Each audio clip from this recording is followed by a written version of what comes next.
Back to those conflicts, really conflicts plural, in the Middle East. There's Iraq and there's Gaza and Israel.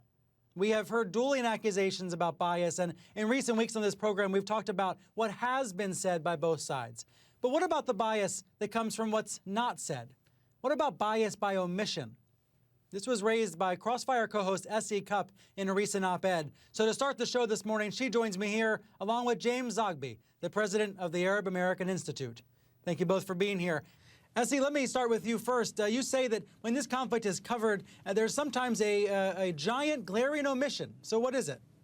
Yeah, and it's not sometimes. It's often. It's par for the course. In discussing the demands that Hamas has in the negotiations with Israel, most reporters omit the fact that Hamas's stated main priority, its main objective, is the total destruction of Israel and the annihilation of the Jews. See, I feel admittedly, I've watched a lot of cable news, but I feel I've heard a lot about that charter and seen that line quoted many times. You don't think it's come through enough?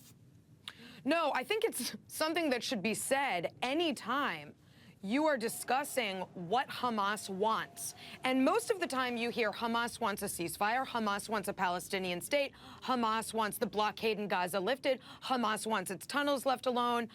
Anytime it is omitted that Hamas also wants the annihilation of the Jews and the destruction of Israel, that is an omission that has serious consequences. It has consequences in the political realm. It has global consequences. It's framing the story inaccurately. And again, it creates a false sense of moral equivalency that is not there. You know, that's one of the I'm sorry, I would like to be polite, but that's one of the most bizarre arguments I've heard. Let me say that if we adopted that line of argumentation, then every single time we mention Benjamin Netanyahu or his coalition partners, we'd have to also include parenthetically what they believe. For example, we'd have to say that in the Likud charter, there is a total claim for the entire land of Israel without Palestinians present in that land of Israel. We'd have to take, for example, the deputy speaker of the Knesset and say that he's called for genocide against Palestinians, total ethnic cleansing of Palestinians from the Gaza Strip and deporting them to places unknown. This is part of the founding of Hamas. It continues to be repeated, and to ignore it and treat Hamas just as if it has a set of political demands is not fairly setting the stage for this story.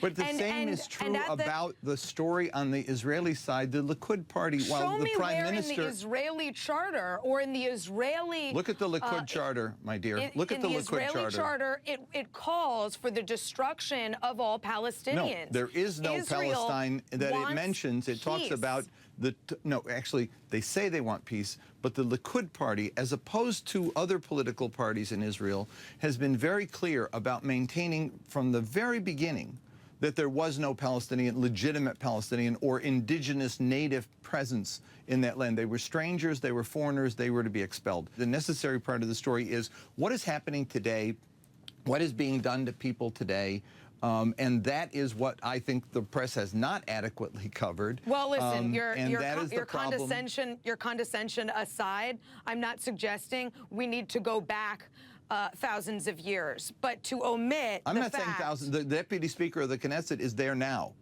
He was appointed by Prime Minister Netanyahu. He got almost a quarter of the votes in the contest for Likud leader. He is not an insignificant character. When he talks about total genocide... There is a desire in the media to create a balance in this story between Hamas and Israel. And it's something that we've seen play out, not just in this conflict, but in every time that we discuss these two players. And the balance simply does not exist. It doesn't exist on a number of levels, both practically and existentially. And I don't know if that balance, if the desire to create that balance is motivated by bias or simply a successful Hamas PR strategy, but it's dangerous both for the media and it's dangerous politically. Let me ask you, James, about something I noticed the other day. Outside CNN in New York on Thursday, there was an anti-Hamas rally that at times also felt like an anti-media rally. I'll put up a picture I took there. One of the posts poster said, "The media fuels terror." And I wondered what that meant. From your perspective, what could that mean, that the media fuels terror? Even the fact that they've had people on the ground in Gaza has created ire among some supporters of Israel who simply don't want that story told. It's as if there's a parallel universe going on here. Israel wants to devastate Gaza, but they don't want the story told about it. Let me turn from this topic to Iraq, because by the end of the week, we saw Iraq dominate cable news screens. SC, I wanted to ask you about what you said on Thursday night when President Obama spoke to the country. You said there will be boots on the ground in Iraq. Why do you have that prediction? Yeah, and I said it over a month ago when we first learned that ISIS was creeping into Iraq and taking Iraq over. Because there just isn't, you know, President Obama has this desire that I think informs all of his foreign policy. And that desire is simply to not be George W. Bush. And he does that until that becomes completely untenable. Isn't he also reacting to what the American public wants, though? Here's the headline from the Washington Post on Friday: Iraq airstrikes will test a war-weary American public. Every poll seems to show the same thing, that this country has an awful hangover from the Iraq war.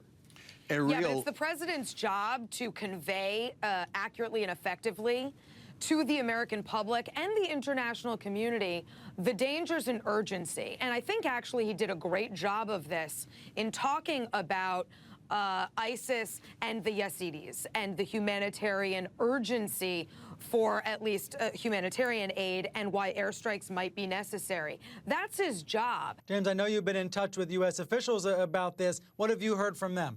Well, I think that they are very aware of the dangers of going forward, and this is a grave step that we're taking, but it's an important step. It's a step that is saving human lives. People stranded on that mountain are facing, you know, a life and death situation. And this ISIS group is a menace. It's not only a menace in Iraq, it's a menace in Syria, and I believe ultimately a menace in the broader region. It's already having reverberations in Lebanon and elsewhere. So the issue is that this has to be done, but it has to be done carefully. It has to be done in a way that can be sustained, and it has to be done in a way that actually takes us from where we are to where we want to be, as opposed to the rather cavalier way we got into the Iraq war in the first place, which was without an end game, without an exit strategy, and without clear goals that were achievable. James Zogby and SC Cupp, thank you both for joining me. Thank you. Thanks. And of course, it is the job of the press to hold this administration accountable and ask the tough questions that need to be asked about this new mission in Iraq. That is, of course, something the press did not do enough of back in 2002 and 2003.